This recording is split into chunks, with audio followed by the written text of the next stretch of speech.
Chapter 6. Peter's Goat. Mamie felt quite shy, but Peter knew not what shy was. I hope you had a good night, he said earnestly. Thank you, she replied. I was so cozy and warm, but you? And she looked at his nakedness awkwardly. Don't you feel the least bit cold? Now, cold was another word Peter had forgotten, so he answered, I think not, but I may be wrong. You see, I am rather ignorant. I am not exactly a boy. Solomon says I am betwixt and between. So, that is what it is called, said Mamie thoughtfully. That's not my name, he exclaimed. My name is Peter Pan. Well, yes, of course, she said. I know everybody knows. You can't think how pleased Peter was to learn that all the people outside the gates knew about him. He begged Mamie to tell him what they knew and what they said, and she did so. They were sitting by this time on a fallen tree, and Peter had cleared off the snow for Mamie, but he sat on a snowy bit himself. Squeeze closer, Mamie said. What is that? He asked, and she showed him, and then he did it. They talked together, and he found that people knew a great deal about him, but not everything. Not that he had gone back to his mother and been barred out, for instance, and he said nothing of this to Mamie, for it still humiliated him. Do they know that I play games exactly like real boys? He asked, very proudly. Oh, Mamie, please tell them. But when he revealed how he played, by sailing his hoop on the round pond and so on, she was simply horrified. All your ways of playing, she said, with her big eyes on him, are quite wrong, and not in the least how boys play. Poor Peter uttered a little moan at this, and he cried for the first time for I know not how long. Mamie was extremely sorry for him, and lent him her handkerchief, but he didn't know in the least what to do with it. So she showed him. That it was to say, she wiped her eyes, and then gave it back to him, saying, Now you do it. But instead of wiping his own eyes, he wiped hers, and she thought it best to pretend that this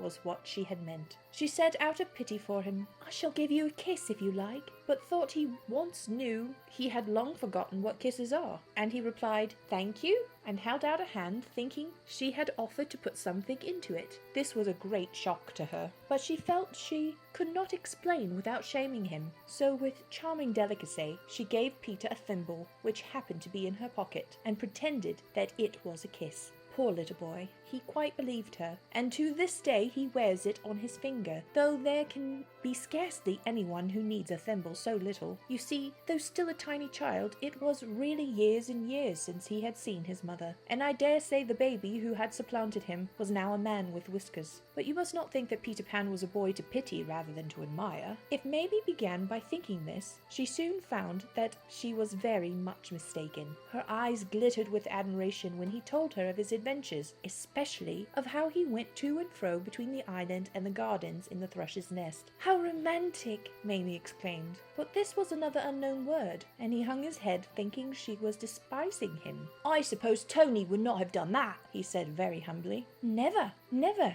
she answered with conviction. He would have been afraid. What is afraid? Asked Peter longingly. He thought it must be some splendid thing. I do wish you would teach me how to be afraid, Mamie, he said. I believe no one could teach that to you, she answered adoringly. But Peter thought she meant that he might be stupid.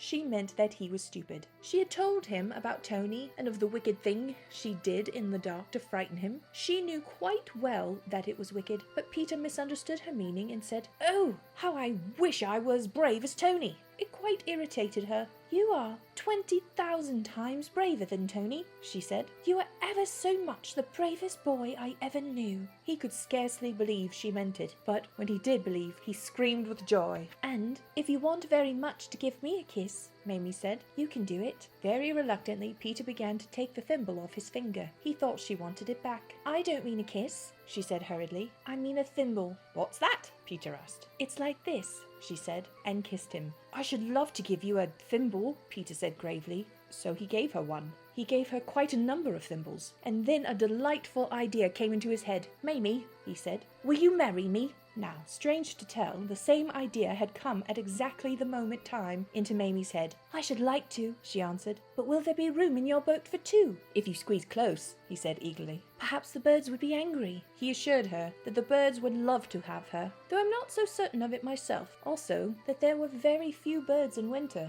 Of course, they might want your clothes, he had to admit, rather falteringly. She was somewhat indignant of this. "They are always thinking of their nest," he said apologetically, "and there are some bits of you," he stroked the fur on her pelisse, "that would excite them very much." "They shan't have my fur," she said sharply. "No," he said, still fondling it. "However, no.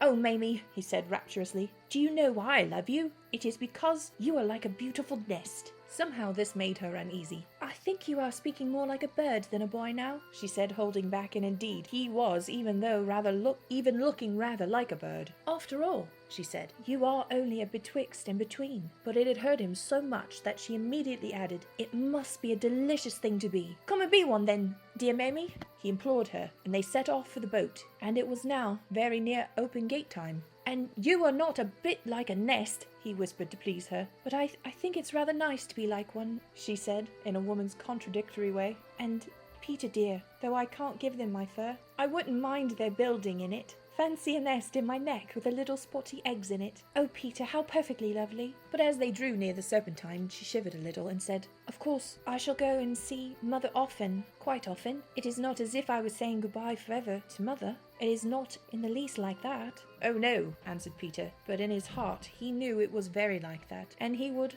have told her, so had he not been in a quaking fear of losing her. He was so fond of her, he felt he could not live without her. "She will forget her mother in time, and be happy with me," he kept saying to himself, and he hurried her on, giving her thimbles by the way. But even when she had seen the boat and exclaimed ecstatically over its loveliness, she still talked tremblingly about her mother. "You know quite well, Peter, don't you," she said, "that I couldn't come unless I knew for certain I could go back to my mother, whenever I want to. Peter, say it." He said it, but he could no longer look her in the face. "If you are sure your mother will always want you," he added rather sourly. "The idea of Mother not always wanting me," Mamie cried, and her face glistened. "If she doesn't bar you out," said Peter huskily. "The door," replied Mamie, "will always be open, and Mother will always be waiting at it for me." "Then," said Peter, not without grimness, "step in, if you feel so sure of her," and he helped Mamie into the thrush's nest. "But why don't you look at me?" she asked, taking him by the arm. Peter tried hard not to look. He tried to push off, then he gave a great gulp and jumped ashore and sat down miserably in the snow. She went to him. "What is it, dear, dear Peter?" she said, wondering. "Oh, Mamie," he cried, "it isn't fair to take you with me if you think you can go back. Your mother," he gulped again, "you don't know them as well as I do." And then he told her the woeful story of how he had been barred out, and she gasped all the time. "My mother," she said. "My mother?" "Yes, she would," said Peter. "They are all the same. I dare say she is looking for another one already." Mamie said aghast, "I can't believe it. You see, when you went away your mother had none. But my mother has Tony. But surely they are satisfied when they have one." Peter replied bitterly, "You should see the letters Solomon gets from ladies who have 6. Just then they heard a grating creak, followed by a creak, creak, all around the gardens. It was the opening of the gates, and Peter jumped nervously into his boat. He knew Mamie would not come with him now, and he was trying bravely not to cry. But Mamie was sobbing painfully. "If I should be too late," she said in agony. "Oh, Peter, if she has got another one already." Again he sprang ashore as if she had called him back. "I shall come back and look for you tonight," he said, squeezing close. "But if you hurry away, I think you will be in time." Then he pressed the last thimble on her sweet little mouth and covered his face with his hands so that he might not see her go. "Dear Peter," she cried. "Dear Mamie," cried the tragic boy. She leapt into his arms so that it was a sort of a fairy wedding, and then she hurried away. Oh, how she hastened to the gates! Peter, you may be sure, was back in the gardens that night as soon as lockout sounded, but he found no Mamie, and so he knew she had been in time. For long he hoped that some night she would come back to him. Often he thought he saw her waiting for him by the shore of the Serpentine as his bark drew to land, but Mamie never went back. She wanted to, but she was afraid that if she saw her dear betwixt and between again, she would linger with him too long, and besides, the Ayah now kept a sharp eye on her. But she often talked lovingly of Peter, and she knitted a kettle holder for him, and one day when she was wondering what Easter present he would like, her mother made a suggestion. "Nothing," she said thoughtfully, "would be so useful to him as a goat." "He could ride on it," cried Mamie, "and play on his pipe at the same time." "Then," her mother asked, "won't you give him your goat? The one you frightened Tony with at night." But it isn't a real goat," Mamie said. "It seems very real to Tony," replied her mother. It seems frightfully real to me too, Mamie admitted. But how could I give it to Peter? Her mother knew a way, and the next day, accompanied by Tony, who was really quite a nice boy, though of course he could not compare, they went to the gardens, and Mamie stood alone within a fairy ring. And then her mother, who was a rather gifted lady, said, "My daughter, tell me if you can, what have you got for Peter Pan?" To which Mamie replied, "I have a goat for him to ride. Observe me cast it far and wide." She then flung her arms about it as if she was sowing a seed, and turned round 3 times. Next Tony said, "If P doth find it waiting here, wilt never again make me to fear." And Mamie answered, "By dark or light I fondly swear never to see goats anywhere." She also left a letter to Peter in a likely place, explaining what she had done, and begging him to ask the fairies to turn the goat into one convenient for riding on. Well, it all happened just as she had hoped, for Peter found the letter, and of course nothing could be easier for the fairies than to turn the goat into a real one. And so that is how Peter got the goat, on which he now rides around the gardens, every night playing sublimely on his pipe. And Mamie kept her promise, and never frightened Tony with a goat again, though I have heard that she created another animal. Until she was quite a big girl, she continued to leave presents for Peter in the gardens, with letters explaining how humans play with them. And she is not the only one who's done this. David does it, for instance, and he and I know the likeliest place for leaving them in. And we shall tell you if you like, but for mercy's sake, don't ask us before Porthos, for he is so fond of toys that were he to find out the place, he would take every one of them. Though Peter still remembers Mamie, he has become as gay as ever, and often in sheer happiness he jumps off his goat and lies kicking merrily on the grass. Oh, he has a joyful time. But he has still a vague memory that he was a human once, and it makes him especially kind to the house swallows when they visit the island. For house swallows are the spirits of little children who have died. They also build in the eaves of the houses where they lived when they were humans, and sometimes they try to fly in the nursery window.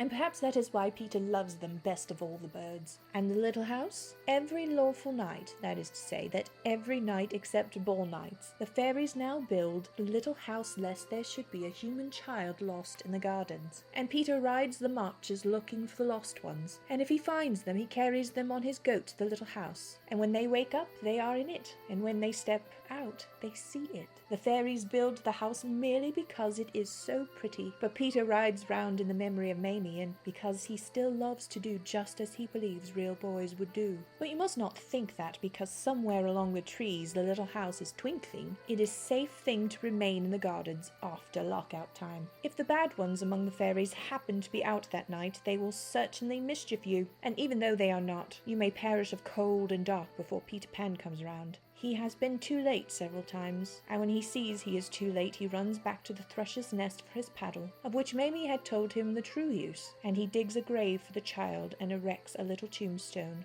and carves the poor thing's initials onto it. He does this at once because he thinks it is what real boys would do, and you must have noticed the little stones, that they are always 2 together. He puts them in 2s because they seem less lonely. I think that quite the most touching sight in the gardens is when 2 tombstones of Walter Stephen Matthews and Phoebe Phelps. They stand together at the spot where the parish of Westminster, St. Mary's, is said to meet the parish of Paddington. Here, Peter found the 2 babes who had fallen unnoticed from their perambulators. Phoebe aged 13 months, and Walter probably still younger, for Peter seems to have felt a delicacy about putting any age on his stone. They lie side by side, and the simple inscriptions read W. St. M. and 13 P.